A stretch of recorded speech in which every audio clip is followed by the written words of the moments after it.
So Chikkadpally సాక్షిగా ఈరోజు విద్యార్థులంతా ఏకమై ఈరోజు మేము నోటిఫికేషన్ కొరకు యుద్ధం చేయాల్సి వస్తుంది.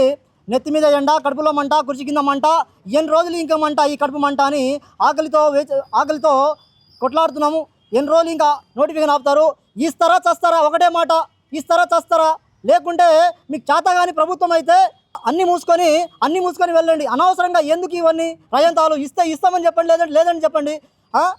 ఆపి నోటిఫికేషన్ ఆపి ఒకటేసారి వందలు రిలీజ్ చేసి అందులో నెపోటిజం మీ బంధుమిత్రులకు అమ్ముకొని కొన్ని ఇచ్చేసి కొన్ని అమ్ముకొని ఈ విధంగా ఆధారాలు లేకుండా కోర్టుకి సాక్ష్యాలు లేకుండా తారుమారు చేసి కోర్టు తప్పుదోవ పట్టించి మీకంతా ఇది ఉన్నప్పుడు నమ్మకం ఉన్నప్పుడు గ్రూప్ 1 కేసును ఎందుకు తప్పుదోవ పట్టించారు?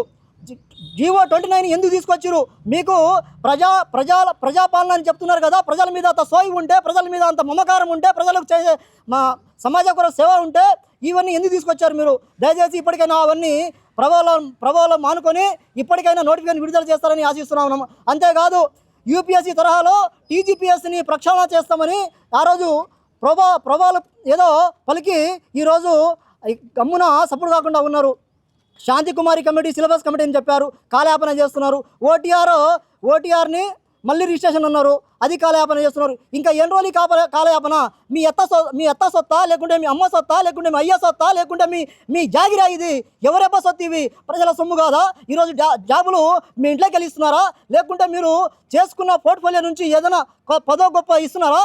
తెలంగాణ ప్రజానికానికి పన్నులు కట్టినా ప్రజానికానికి సేవ చేయడానికి సిద్ధమైన యువకులను ఈ జాబును ఫిల్ చేయకుండా యూపీఎస్సీ తరహాలో, యూనియన్ పబ్లిక్ సర్వీస్ కమిషన్ తరహాలో ప్రక్షాళన చేస్తామని తెలంగాణ పబ్లిక్ సర్వీస్ కమిషన్ని ప్రక్షాళన చేయకుండా మొత్తం భ్రష్టు పట్టించి కనీసం ఇప్పటి వరకు గ్రూప్ 1లో ఎన్ని కట్ ఆఫ్ అయినాయి పెట్టిన శాత కాలేదు. ఇప్పటికీ గ్రూప్ 1, గ్రూప్ 2, గ్రూప్ 3, గ్రూప్ 4 ప్రతిసారి ఎగ్జామ్ కండక్ట్ చేసిన తర్వాత 1 ఇయర్ తర్వాత కట్ ఆఫ్తో పాటు రిలీజ్ చేయగలగాలి. అది ప్రభుత్వం ట్రాన్స్పరెన్సీ అంటే. మీరు ట్రాన్స్పరెన్సీ ఉన్నప్పుడు, పారదర్శకత ఉన్ని చూపించుకోవాలన్నప్పుడు ఎక్కడ మీది కట్ ఆఫ్ మార్కులు ఎక్కడ ఏ సైట్లో పెట్టారు? ఎవరు తెలియకుండా 29 జీవోని తీసుకొచ్చుడుగా అది దాబెట్టారా? ఏంది మీ పరిస్థితి? అంటే ఇక్కడికి నా నిరుద్యోగ యువతలకు నేను వినిపిస్తున్నాను ఏంటంటే ఇప్పటికైనా మనం ఏకం కావాలి. ఇంకా ఏకం కాకుంటే మన బతుకులు మారవు. ఎవరేపో సొత్తు కాదు, ఇది మన సొత్తు. ఏరికి ఎన్ని ఉంటే అన్ని ఖాళీలు భర్తీ చేయాల్సిందే. రాసినోడు రాస్తాడు, 1, 2, 3 సార్లు రాసుకుంటాడు, లేకుంటే ఏదైనా కూలి పని చేసుకుంటాడు, లేదంటే ఇంకేమైనా వ్యాపారం స్టార్ట్ చేసుకుంటాడు, లేదనే ఏదో టీ కొట్టు నడిపించుకుంటారు. స్వామి, ఎందుకు ఇదంతా గోసలు పెట్టిస్తూ ఉన్నారు? వస్తాయి ఆశలు పెట్టేసి ప్రభుత్వ ఉద్యోగాలు అన్నీ ఇవ్వకపోవచ్చు, కానీ నీకు 100 కోట్లు పెట్టి స్టేడియాలు కట్టించి ఫుట్బాల్ ఆడిచ్చి నీ మనవడికి ప్రమోట్ చేసుకుంటావు. కానీ అదే 100 కోట్లు పెడితే ఈరోజు ఐసీటీ అంటే కంప్యూటర్ సైన్స్ టెక్నాలజీ సంబంధించింది ఆ నాలెడ్జ్ ఇస్తే స్టూడెంట్ వేరే దగ్గర జాబ్ ఒత్తుకోలేరా? వేరే వాళ్ళు వచ్చి ఇక్కడ గచ్చిపోలి కానీ, నానక్రమ్గూడ కానీ, అదేవిధంగా హైటెక్ సిటీ కానీ, మాదాపూర్ కానీ ఇదంతా వేరే వాళ్ళు వచ్చి కబ్జాలు చేసుకుంటా ఉంటే మీ వ్యాపారాలు నడవాలి. మీ బార్లు కానీ, మీ రెస్టారెంట్లు కానీ, మీ హోటళ్ళు కానీ, మీ వ్యాపారాలు రియల్ ఎస్టేట్ దందాలు కానీ నడవాలి. కానీ ఇక్కడ తెలంగాణలో ఉంటే వీళ్ళు నడవరు. అంటే ఈ విధంగా ప్రజలు పాల్పడుతూ ఉన్నారు. దయచేసి ఇప్పటికైనా నోటిఫికేషన్ జూన్ 2లోగా ఇస్తారా చస్తారా? ఒకటే మాట, ఇవ్వకుంటే ఈ కార్యాచరణ నా నిరుద్యోగ మిత్రులకు అందరికీ నేను ఒక వినిపిస్తూ ఉన్నాను. ఇంకా ఎవడి పాలయ్యిందిరో తెలంగాణ అని మన పాట పాడుకోవాల్సి మన ఉద్యమం మిగిలే ఉంది. ఇప్పటికైనా మీరు మనమందరం ఏకమై కొట్లాడదాం. జూన్ 2 లోపల రాలేదు నోటిఫికేషన్ అంటే మనం ఎట్టి పరిస్థితుల్లో కార్యాచరణ ముందుకు తీసుకెళ్దామని నా నిరుద్యోగ మిత్రులకు వినిపిస్తున్నాను. Thank you so much. ఈ మీడియా మిత్రులు మాకు అండగా ఉండే ఎప్పటికప్పుడు మా నిరుద్యోగుల సమస్యని ప్రభుత్వం దృష్టికి తీసుకెళ్తున్న ఈ మీడియా మిత్రులందరికీ నమస్కారం.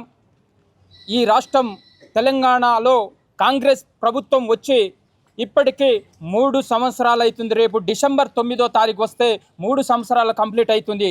కానీ ఈ తెలంగాణ రాష్ట్రంలో ఒక విద్యాశాఖ మంత్రి అనేవాడు లేడు. ఇప్పటికైనా మా బాధలు చెప్పుకోవాలి. ఇక్కడ చూశారు, ఇదే సిటీ సెంటర్ లైబ్రరీలో మీరు చూస్తున్నారు మీడియా మిత్రులు. ఎందుకు మా సమస్య చెప్పుకోవడానికి ఒక విద్యాశాఖ అనే ఒక శాఖ ఉంటుంది. ఆ శాఖని చెప్పడానికి కూడా ఒక మంత్రి ఇప్పటికి కూడా నియమించడం జరగలేదు ఈ కాంగ్రెస్ ప్రభుత్వం. అదేవిధంగా ఒక హోంమంత్రి మాకు కానిస్టేబుల్ ఎస్ఐ జాబులు కావాలంటే మా సమస్య ఈ 46 జీవో కావచ్చు, ఎలాంటి సమస్యలైనా ఒక హోంమంత్రికి తెలియపరచారంటే ఈ రాష్ట్రంలో ఎప్పటికి వరకు ఒక హోంమంత్రి కూడా లేరు. ఎందుకు ఈ శాఖలు అన్నీ ఈ రేవంత్ రెడ్డి దగ్గర, ఈ ముఖ్యమంత్రి దగ్గర పెట్టుకొని కనీసంగా మేము కలవడానికి కూడా అవకాశం లేని పరిస్థితి ఈరోజు తెలంగాణలో ఉన్నది. ఇదే నిరుద్యోగులు గతంలో కాంగ్రెస్ గవర్నమెంట్ రాకముందు ఇదే సిటీ సెంటర్ లైబ్రరీకి మీ జాతీయ నాయకుడు రాహుల్ గాంధీతో పాటు ఎన్నో ఎమ్మెల్సీలు, చైర్మన్ పదవులు పొందిన వ్యక్తులు 24 అవర్స్ ఈ సిటీ సెంటర్ లైబ్రరీకి తిరిగి నిరుద్యోగులను నమ్మించి మోసం చేసి ఈరోజు మీరు ప్రభుత్వం గద్దెనెక్కి ఈరోజు నిరుద్యోగులను మోసం చేసిన ప్రభుత్వం మీ కాంగ్రెస్ ప్రభుత్వం. నేను అంటుంది ఏంటంటే మీకు రాబోయే గ్రాడ్యుయేషన్ ఎమ్మెల్సీ రాబోతుంది. నల్గొండ, వరంగల్, ఖమ్మం, ఉమ్మడికి ఖమ్మం, నల్గొండ గ్రాడ్యుయేషన్ త్వరలో రాబోతుంది. బిడ్డలు అనుకుంటున్నారు, మీరు కాంగ్రెస్ గవర్నమెంట్లో ఉన్న మంత్రులు కావచ్చు, ముఖ్యమంత్రి అని మీరు అనుకుంటారు. రాబోయే ఈ గ్రాడ్యుయేషన్ ఎమ్మెల్సీలో ఈ రాష్ట్రంలో ఉన్న 30 లక్షల మంది నిరుద్యోగులు నిరుక్షతతో చూస్తున్నారు, బాగా వేడితో చూస్తున్నారు. రేపు అదేందో ఆ రిజల్ట్ ఏందో మీరు చూడబోతున్నారు. ఎందుకంటే రేపు జూన్ 2వ తారీఖు, ఈ జూన్ 2వ తారీఖు లోపు మీరు గన మా నిరుద్యోగులకి మీరిచ్చిన హామీ 2 లక్షల ఉద్యోగాల హామీ, ఈ 2 లక్షల ఉద్యోగాల హామీ ఇవ్వకుంటే ఖచ్చితంగా ఈ నిరుద్యోగుల ఆలస్యం, ఉక్రవం ఏ విధంగా చూడబోతున్నారో మీకు ఈ వేదిక ద్వారా హెచ్చరిస్తున్నాను. Thank you. From the past 2.5 to 3 years, there was no even single notifications for students to crack the job. So, we have conducted many events like Dharna, Mahadharna, Rasa Roko, Million March, etc. without violating the rules and regulations of the law. So, my humble request to the CM Revanth Reddy sir, please take this issue to your notice and release the employment notifications on June 2. Once upon a time, the CM Revanth Reddy sir told that the students of Telangana should not feel inferior with others. But right now, if a student is unemployed, is recognized as unemployed in the society, then definitely he would feel himself as inferior in the society. And the Telangana students feel like we are leaders. But right now, the students were crushed in the hands of leaders. నేనేమంటున్నానంటే మన తెలంగాణ రాష్ట్రంలో ఉన్న ఉద్యోగ ఖాళీలన్నీ వీటిని టీజీపీఎస్సీని UPSC తరహాలో పెడితే విద్యార్థులకు యొక్క కాంపిటేటివ్ స్పిరిట్ పెరుగుతుంది, చదవాలనే కోరిక ఉంటుంది వాళ్ళ దాంట్లో. వాళ్ళు గట్టిగా చదివి జాబ్స్ కొట్టుకొని వెళ్ళిపోతారు. ఇలాంటి ధర్నాలు, మహాధర్నాలు కార్యక్రమాలు ఉండవు.